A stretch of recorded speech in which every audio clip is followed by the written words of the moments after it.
નમસ્કાર વિદ્યાર્થી મિત્રો, આપણે ધોરણ 12 પ્રકરણ 1 ભારતનું વસ્તી વૈવિધ્ય અને રાષ્ટ્રીય એકતા, જેમાં લાસ્ટ ટાઈમ આપણે ભારતમાં વૈવિધ્ય જેના બે મુદ્દાઓની વાત કરી હતી. એક તો વસ્તીમાં વૈવિધ્ય અને ધાર્મિક વૈવિધ્ય. હવે આગળ આપણે જોઈશું તો સ્ત્રી પુરુષ પ્રમાણનું વૈવિધ્ય, સાંસ્કૃતિક વૈવિધ્ય અને વંચિત સમૂહોનું વૈવિધ્ય. આ ત્રણ મુદ્દાઓની ચર્ચા આપણે કરવાની છે. આપણે લાસ્ટ ટાઈમ જોયું કે ભારતમાં વસ્તીમાં વિવિધતા જોવા મળે છે. ધર્મ, જ્ઞાતિ, ભાષા જૂથો આવી અનેક પ્રકારની વિવિધતા જોવા મળે છે. જેમાં વસ્તીમાં વૈવિધ્યમાં એક સ્ત્રી પુરુષ પ્રમાણનું વૈવિધ્યની વાત આપણે આજે કરવાની છે. તો ભારતમાં સ્ત્રી પુરુષ પ્રમાણમાં વિવિધતા જોવા મળે છે. એટલે કે સ્ત્રી પુરુષનું પ્રમાણમાં જે અસમતુલા જોવા મળે છે, જેના કારણે વસ્તીને લગતા અનેક પ્રશ્નો ઊભા થાય છે. આપણે તેના આંકડા જોઈએ તો ભારતમાં પુરુષોનું પ્રમાણ 51.51% છે અને સ્ત્રીઓનું પ્રમાણ 48.49% છે. ખાસ યાદ રાખજો મિત્રો કે ભારતમાં પુરુષોનું પ્રમાણ 51.51%, જ્યારે સ્ત્રીઓનું પ્રમાણ 48.49% છે. ટૂંકા પ્રશ્નોમાં વિકલ્પોમાં પ્રશ્ન આવી શકે છે. જ્યારે ગુજરાતની વાત કરીએ આપણે તો ગુજરાતમાં 52.10% પુરુષોનું પ્રમાણ છે, ત્યારે સ્ત્રીઓનું પ્રમાણ 47.90% છે. હવે ભારતમાં પુરુષોનું પ્રમાણ કેટલા ટકા છે તો 51.51%, જ્યારે સ્ત્રીઓનું પ્રમાણ 48.49%. હવે આપણને એક પ્રશ્ન થાય કે આ સ્ત્રી પુરુષનું પ્રમાણ એટલે શું, અથવા તો તેને જાતિ પ્રમાણ અથવા તો લિંગ પ્રમાણ કહેવામાં આવે છે. પ્રશ્ન પૂછાય છે કે જાતિ પ્રમાણ એટલે શું, લિંગ પ્રમાણ એટલે શું, અથવા તો સ્ત્રી પુરુષ પ્રમાણ એટલે શું, કોઈ પણ રીતે પ્રશ્ન આવી શકે છે. તો લિંગ પ્રમાણ એટલે કે દર 1000 પુરુષોએ સ્ત્રીઓનું પ્રમાણ એટલે લિંગ પ્રમાણ અથવા તો જાતિ પ્રમાણ અથવા તો સ્ત્રી પુરુષ પ્રમાણ. દર 1000 પુરુષોએ સ્ત્રીઓનું પ્રમાણ. હવે દર 1000 પુરુષોએ સ્ત્રીઓની સંખ્યા કેટલી છે તેને જાતિ પ્રમાણ કહેવામાં આવે છે, અથવા તો લિંગ પ્રમાણ કહેવામાં આવે છે, અથવા તો સ્ત્રી પુરુષનું પ્રમાણ કહેવામાં આવે છે. હવે 2011 ની વસ્તી ગણતરી પ્રમાણે આપણે જોઈએ તો 2011 ની વસ્તી ગણતરી પ્રમાણે ભારતમાં દર 1000 પુરુષોએ સ્ત્રીઓનું પ્રમાણ 940 છે. દર 1000 પુરુષોએ સ્ત્રીઓનું પ્રમાણ 940 છે. એટલે કે પુરુષો કરતા સ્ત્રીઓનું પ્રમાણ કેવું છે, ઓછું છે. સ્ત્રી પુરુષ પ્રમાણમાં અસમતુલા જોવા મળે છે. તેના ઘણા બધા કારણો છે, જે વિસ્તૃત આપણે અહીંયા જોતા નથી. કે તે માટે પુત્ર જન્મનું મહત્વ, ગરીબી, બેકારી, શિક્ષણનું પ્રમાણ ઓછું, સ્ત્રીઓની અપૂરતી કાળજી, આરોગ્ય પ્રત્યે બેદરકારી, આવા ઘણા બધા કારણોસર પુરુષો કરતાં સ્ત્રીઓનું પ્રમાણ ઓછું જોવા મળે છે. હવે સૌથી વધારે 2011 ની વસ્તી ગણતરી પ્રમાણે સૌથી વધારે સ્ત્રીઓનું પ્રમાણ ધરાવતું રાજ્ય પ્રદેશ કેરળ છે. કેરળમાં દર 1000 પુરુષોએ સ્ત્રીઓની સંખ્યા 1084 છે. ખાસ યાદ રાખજો મિત્રો, પ્રશ્ન પૂછાય છે કે 2011 ની વસ્તી ગણતરી પ્રમાણે ભારતમાં સ્ત્રી પુરુષ પ્રમાણ સરેરાશ કેટલું છે તો 940. ત્યારે 2011 ની વસ્તી ગણતરી પ્રમાણે સૌથી વધારે સ્ત્રી પુરુષ પ્રમાણ ધરાવતું, લિંગ પ્રમાણ ધરાવતું પ્રદેશ કયો છે તો કેરળ 1084. અને સૌથી ઓછું લિંગ પ્રમાણ ધરાવતો પ્રદેશ દીવ અને દમણ, કેન્દ્ર શાસિત પ્રદેશ દીવ અને દમણ છે, જ્યાં 618 છે. એટલે પરીક્ષા માટે વિકલ્પોમાં ટૂંકા પ્રશ્નોમાં પ્રશ્ન આવે છે કે સૌથી વધારે લિંગ પ્રમાણ ધરાવતો પ્રદેશ કેરળ છે 1084, ત્યારે સૌથી ઓછું લિંગ પ્રમાણ ધરાવતો પ્રદેશ કેન્દ્ર શાસિત પ્રદેશ દીવ અને દમણ છે, જ્યાં 618 છે. હવે આપણે ભારતમાં વસ્તીની વાત કરીએ તો ભારતમાં સૌથી વધારે વસ્તી ધરાવતું રાજ્ય ઉત્તર પ્રદેશ છે. સૌથી વધારે વસ્તી ઉત્તર પ્રદેશમાં છે, જે દેશની કુલ વસ્તીના 16.49% વસ્તી છે. મોસ્ટ આઈએમપી પ્રશ્નો છે આ બધા, ટૂંકા પ્રશ્નો છે જે પરીક્ષામાં આવી શકે એવા છે કે સૌથી વધારે વસ્તી ક્યાં છે? તો સૌથી વધારે વસ્તી ઉત્તર પ્રદેશમાં છે. અને કુલ વસ્તીના કેટલા ટકા વસ્તી છે? તો કુલ વસ્તીના 16.49% વસ્તી ઉત્તર પ્રદેશમાં છે. જ્યારે સૌથી ઓછી વસ્તી ક્યાં છે? તો સૌથી ઓછી વસ્તી ઉત્તરાખંડમાં છે. સૌથી ઓછી વસ્તી ધરાવતો પ્રદેશ ઉત્તરાખંડ છે, જે દેશની કુલ વસ્તીના 0.84% વસ્તી ધરાવે છે. એટલે વસ્તીની આપણે વાત કરીએ, વસ્તી પ્રમાણની, તો સૌથી વધારે વસ્તી ધરાવતું રાજ્ય ઉત્તર પ્રદેશ છે, જે દેશની કુલ વસ્તીના 16.49% વસ્તી આવેલી છે. ત્યારે સૌથી ઓછી વસ્તી ધરાવતું રાજ્ય ઉત્તરાખંડ છે, જે દેશની કુલ વસ્તીના 0.84% વસ્તી ધરાવે છે. તો આ વાત થઈ સ્ત્રી પુરુષ પ્રમાણના વૈવિધ્ય. ગુજરાતમાં આપણે જોઈએ, ભારતમાં સરેરાશ લિંગ પ્રમાણ 940 છે, જ્યારે ગુજરાતની આપણે વાત કરીએ તો ગુજરાતમાં 918 છે. ગુજરાતમાં 918 છે, ભારતમાં 940 છે. સૌથી વધારે લિંગ પ્રમાણ 1084 કેરળમાં છે, સૌથી ઓછું કેન્દ્ર શાસિત પ્રદેશ દીવ અને દમણમાં 618 છે. સૌથી વધારે વસ્તી ઉત્તર પ્રદેશમાં છે, દેશની કુલ વસ્તીના 16.49%, જ્યારે સૌથી ઓછી વસ્તી ઉત્તરાખંડમાં, દેશની કુલ વસ્તીના 0.84%. હવે બીજા મુદ્દાની આપણે વાત કરીએ ભારતમાં વૈવિધ્યની, તો તે છે સાંસ્કૃતિક વૈવિધ્ય. તો હવે સાંસ્કૃતિક વૈવિધ્યની આપણે વાત કરીએ તો વિશ્વમાં સૌથી પ્રાચીન સંસ્કૃતિ જો કોઈ હોય તો તેમાંની એક છે ભારતીય સંસ્કૃતિ.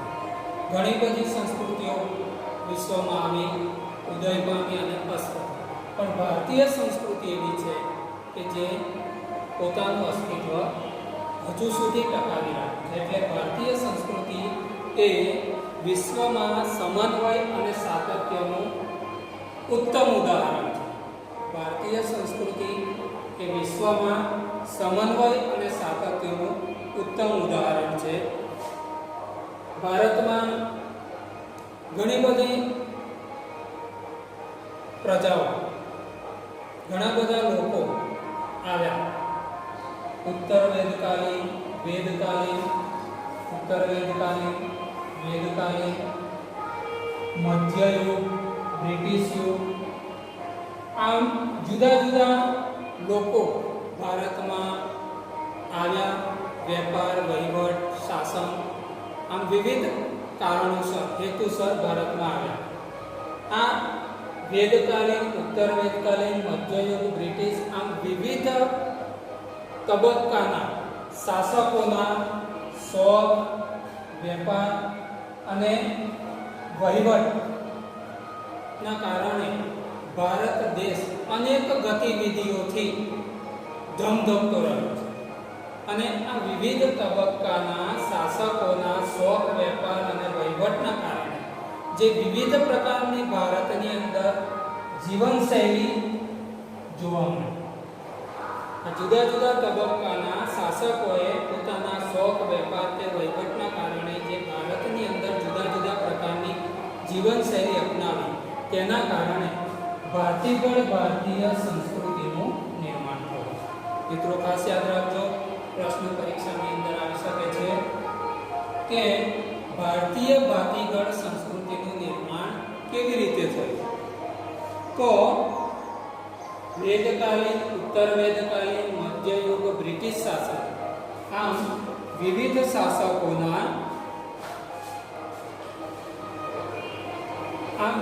શાસકોના શોખ, વેપાર કે વહીવટના કારણે જે વિવિધ પ્રકારની જીવનશૈલી ભારતની અંદર નિર્માણ થયું તેના કારણે ભાતીગળ ભારતીય સંસ્કૃતિનું નિર્માણ થયું. એટલે કે જે પ્રજાઓ ભારતની અંદર આવી, હુણ, તુર્ક, મોગલો, ડચ, વલંદા, અંગ્રેજો, આ દરેક લોકો પોતાની સાથે પોતાના શોખ, પોતાની જીવનશૈલી, ઉત્સવો ઉજવવાની રીતો, પોતાના રહેવા કરવાની રીતો, આ બધું પોતાની સાથે લઈને આવ્યા અને પોતાના દેશની અંદર જે રીતના જીવન જીવતા હતા તેવું જીવન ભારત દેશની અંદર જીવવા લાગ્યા. અને તેના કારણે શું થયું કે ભારતીય સંસ્કૃતિ અને આ બહારથી આવેલી પ્રજા, લોકો, તેમની સંસ્કૃતિનું મિશ્રણ થયું અને તેના કારણે ભારત દેશની અંદર આ જુદા જુદા લોકોની જીવનશૈલી પ્રસાર પામી અને તેના કારણે ભારત દેશની અંદર ભાતીગળ ભારતીય સંસ્કૃતિનું નિર્માણ થયું. તો મિત્રો આ બાબત ખાસ યાદ રાખજો કે ભારતની અંદર ભાતીગળ ભારતીય સંસ્કૃતિનું નિર્માણ કેવી રીતે થયું. તો ભારત દેશની અંદર આમ જુદા જુદા લોકોના આગમનના કારણે, તેમની જીવનશૈલીના કારણે ભાતીગળ ભારતીય સંસ્કૃતિનું નિર્માણ થયું. તો આમ ભારત દેશ એક વિશાળ દેશ છે. આપણે જાણીએ છીએ કે ઉત્તરમાં કાશ્મીરથી શરૂ કરીને દક્ષિણમાં કન્યાકુમારી સુધી અને પૂર્વમાં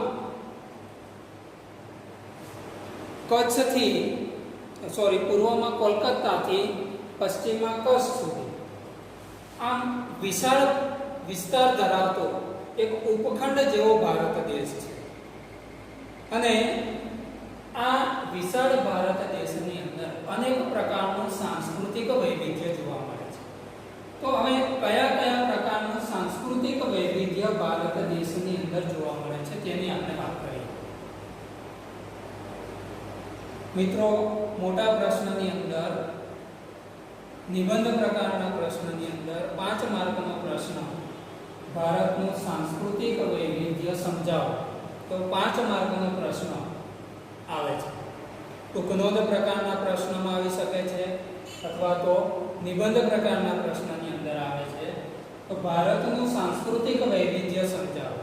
તો ભારતના સાંસ્કૃતિક વૈવિધ્યમાં 5 બાબતો આવે છે: ઉત્સવો, ભાષા, પોશાક, ખોરાક અને જીવન નિર્વાહની રીતો. તો આ 5 મુદ્દાઓ ભારતના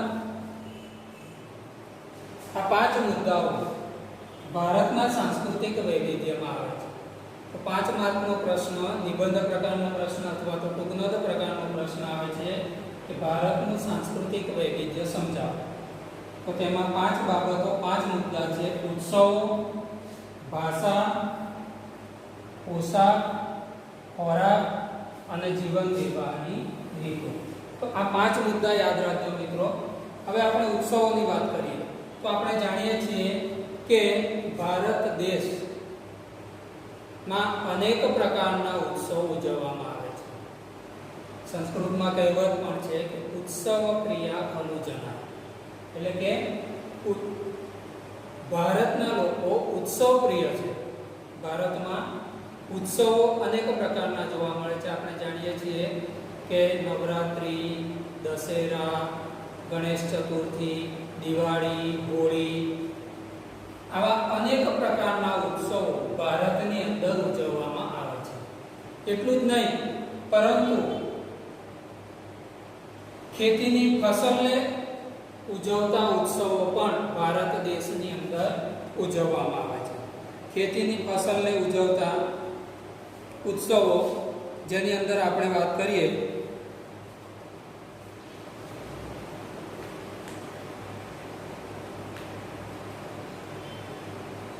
તો અસમમાં બિહુ. ખેતીની ફસલને ઉજવતા ઉત્સવો કયા કયા છે? તો અસમમાં બિહુ,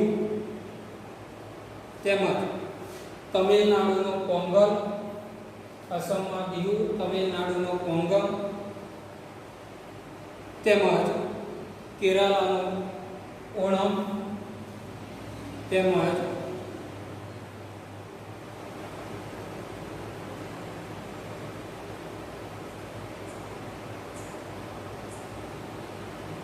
ઉત્તર ભારતનો બૈસાખી. ભારત દેશની અંદર અનેક પ્રકારના ઉત્સવો ઉજવવામાં આવે છે, જેમ કે નવરાત્રી, દશેરા, દિવાળી, ઉત્તરાયણ, હોળી, આવા અનેક પ્રકારના ઉત્સવો ભારત દેશની અંદર ઉજવવામાં આવે છે. આ ઉપરાંત ખેતીની ફસલને ઉજવતા ઉત્સવો જેમ કે અસમનો બિહુ, પોંગલ, ઓણમ, ઉત્તર પ્રદેશનો બૈસાખી, આ ખેતીની ફસલને ઉજવતા ઉત્સવો છે. આ ઉપરાંત કેટલાક ધાર્મિક ઉત્સવો છે, જેમ કે નાતાલ, ખ્રિસ્તી ધર્મનું, મુસ્લિમ ધર્મના ઈદ છે, મોહરમ છે. તો આમ જુદા જુદા ધાર્મિક ઉત્સવો, મહાવીર જયંતિ, આવા ધાર્મિક ઉત્સવો પણ ભારત દેશની અંદર ઉજવવામાં આવે છે. હવે બીજી વાત કરીએ આપણે ભાષાની. તો ભાષા એ સાંસ્કૃતિક વૈવિધ્ય માટેનું એક અગત્યનું પરિબળ છે. ભારતમાં 22 ભાષાઓ બંધારણીય દરજ્જો ધરાવે છે. મિત્રો, આપણે પરીક્ષાની અંદર પ્રશ્ન આવી શકે છે કે કેટલી ભાષાઓ બંધારણીય દરજ્જો ધરાવે છે? તો ભારતમાં 22 ભાષાઓ બંધારણીય દરજ્જો ધરાવે છે. જુદા જુદા રાજ્ય પ્રમાણે જુદા જુદા પ્રકારની ભાષાઓ છે. આ ઉપરાંત પ્રાદેશિક ભાષાઓ, જેને આપણે બોલીઓ કહીએ છીએ, કહેવાય છે કે 12 ગામોએ બોલી બદલાય. તો જુદા જુદા પ્રકારની બોલીઓ પણ ભારત દેશની અંદર જોવા મળે છે. તો આમ ભાષાનું વૈવિધ્ય ભારત દેશમાં જોવા મળે છે. બીજું છે પોશાક. તો પ્રદેશ પ્રમાણે પોશાકની ભિન્નતા પણ જોવા મળે છે. જુદા જુદા પ્રદેશની અંદર જુદા જુદા પ્રકારનો પોશાક પહેરવામાં આવે છે. જેમ કે પંજાબમાં પંજાબી, બુરખા, પાઘડી, ગુજરાતી સાડી, બંગાળી પોશાક. આમ જુદા જુદા પ્રદેશ પ્રમાણે પોશાકમાં ભિન્નતા જોવા મળે છે. દરેક પ્રદેશનો પહેરવેશ અલગ અલગ પ્રકારનો જોવા મળે છે. કચ્છનો પહેરવેશ છે, કાઠિયાવાડી પહેરવેશ છે. આમ પ્રાદેશિક ભિન્નતા પણ પહેરવેશની અંદર જોવા મળે છે. હવે આપણે ખોરાકની વાત કરીએ તો પ્રદેશ પ્રમાણે ખોરાકમાં પણ ભિન્નતા જોવા મળે છે. જે પ્રદેશની અંદર અનાજનું ઉત્પાદન જે પ્રમાણે થતું હોય તે પ્રમાણે ખોરાકમાં ભિન્નતા જોવા મળે છે. જુદા જુદા પ્રદેશમાં અનાજનું ઉત્પાદન જુદા જુદા પ્રમાણે થાય છે, તેથી ખોરાકમાં ભિન્નતા જોવા મળે છે. જેમ કે દરિયા કિનારે તો કે ચોખા, માછલી વગેરેનો ખોરાકમાં ઉપયોગ થાય છે. તેવી જ રીતે પ્રદેશ પ્રમાણે ખોરાકમાં ભિન્નતા જોવા મળે છે. ગુજરાતી થાળી, પંજાબી ડીશ, જૈન પાઉંભાજી. આમ જુદા જુદા પ્રકારના ખોરાકની ભિન્નતા ભારત દેશની અંદર જોવા મળે છે, જે સાંસ્કૃતિક વૈવિધ્ય દર્શાવે છે. બીજી વાત કરીએ આપણે જીવન નિર્વાહની રીતો. તો વ્યક્તિ પોતાનું જીવન નિર્વાહ કરવા માટે કોઈને કોઈ પ્રકારની આર્થિક પ્રવૃત્તિ સાથે જોડાયેલો હોય છે. વ્યક્તિ પોતાના કૌશલ્ય અનુસાર રોજીરોટી મેળવવા માટે કોઈને કોઈ પ્રકારની આર્થિક પ્રવૃત્તિ કરે છે અને આ આર્થિક પ્રવૃત્તિ અનુસાર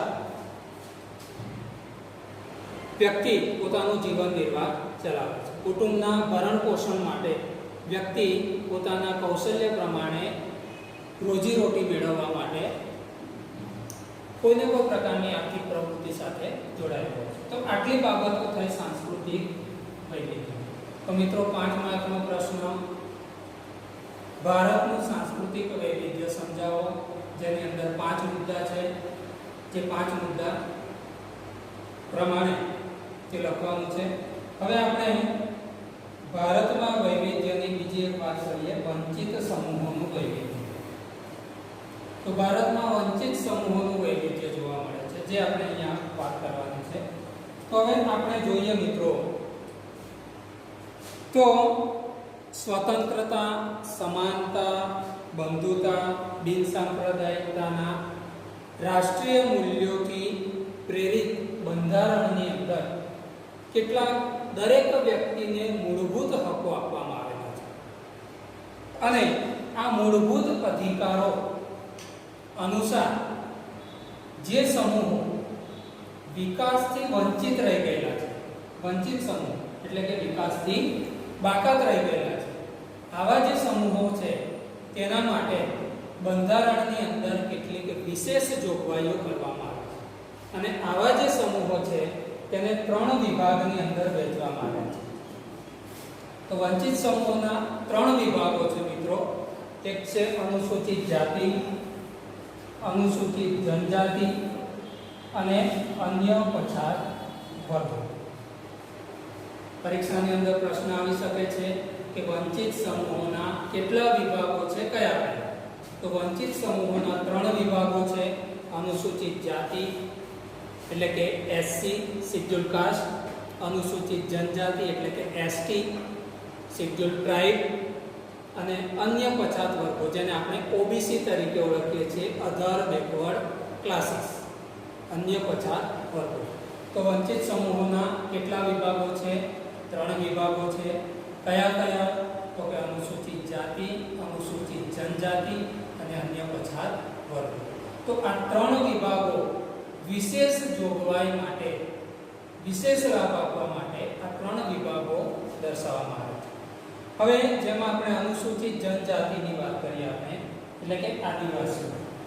આદિવાસીઓ જેને બંધારણની અંદર અનુસૂચિત જનજાતિ તરીકે ઓળખવામાં આવે છે. આદિવાસીઓને બંધારણમાં કયા નામથી ઓળખવામાં આવે છે? તો કે આદિવાસીઓને બંધારણની અંદર અનુસૂચિત જનજાતિના નામથી ઓળખવામાં આવે છે. હવે આપણે આદિવાસી વસ્તીનું પ્રમાણ જોઈએ. તો ભારતમાં 1951માં અનુસૂચિત જનજાતિ એટલે કે આદિવાસીઓની વસ્તીનું પ્રમાણ 2.26% જે 2011માં વધીને 8.60%. પરીક્ષાની અંદર પ્રશ્ન આવે છે કે 2011ની વસ્તી ગણતરી પ્રમાણે અનુસૂચિત જનજાતિનું વસ્તી પ્રમાણ કેટલું છે? તો 2011ની વસ્તી ગણતરી પ્રમાણે અનુસૂચિત જનજાતિનું વસ્તી પ્રમાણ 8.60% છે. હવે સૌથી વધારે આદિવાસીઓની વસ્તી ક્યાં છે? તો કે સૌથી વધારે અનુસૂચિત જનજાતિ એટલે કે આદિવાસીઓનું વસ્તી પ્રમાણ મિઝોરમમાં છે. એ પણ ટૂંકા પ્રશ્નની અંદર વિકલ્પોમાં આવી શકે છે કે સૌથી વધુ અનુસૂચિત જનજાતિનું વસ્તી પ્રમાણ ક્યાં છે? તો મિઝોરમમાં 94.97%. સૌથી વધારે આદિવાસી વસ્તી પ્રમાણ. અને સૌથી ઓછું અનુસૂચિત જનજાતિનું પ્રમાણ, આદિવાસીનું પ્રમાણ ઉત્તર પ્રદેશમાં છે 0.57%. ખાસ યાદ રાખજો મિત્રો કે સૌથી વધુ આદિવાસીનું પ્રમાણ મિઝોરમમાં છે 94.97% અને સૌથી ઓછું આદિવાસી એટલે કે અનુસૂચિત જનજાતિનું પ્રમાણ ઉત્તર પ્રદેશમાં છે 0.57%. તો આમ મિત્રો આદિવાસીઓનું વસ્તી પ્રમાણ 1951માં 2.26%, 2011માં 8.60%. 2011ની વસ્તી ગણતરી પ્રમાણે અનુસૂચિત જનજાતિનું વસ્તી પ્રમાણ જણાવો, તો 8.60%. તો આમ ગુજરાતની આપણે વાત કરીએ તો ગુજરાતમાં સૌથી વધારે આદિવાસીઓનું પ્રમાણ ડાંગમાં છે. ગુજરાતમાં સૌથી વધુ આદિવાસી એટલે કે અનુસૂચિત જનજાતિનું પ્રમાણ ડાંગમાં છે 94.65%. અને ગુજરાતમાં સૌથી ઓછું આદિવાસી વસ્તી અનુસૂચિત જનજાતિની વસ્તી ભાવનગરમાં છે 0.32%. ભાવનગર. તો મિત્રો આ થયું આદિવાસી વસ્તીનું પ્રમાણ. તો ગુજરાતમાં સૌથી વધુ ડાંગમાં 94.65% અને સૌથી ઓછું ગુજરાતમાં ભાવનગરમાં 0.32%. હવે ભારતમાં આદિવાસી વસ્તીનું વધારે પ્રમાણ કયા કયા વિસ્તારમાં જોવા મળે છે? એક પ્રશ્ન એવો પણ આવે છે કે ભારતમાં અનુસૂચિત જનજાતિની વધુ વસ્તી ક્યાં ક્યાં જોવા મળે છે?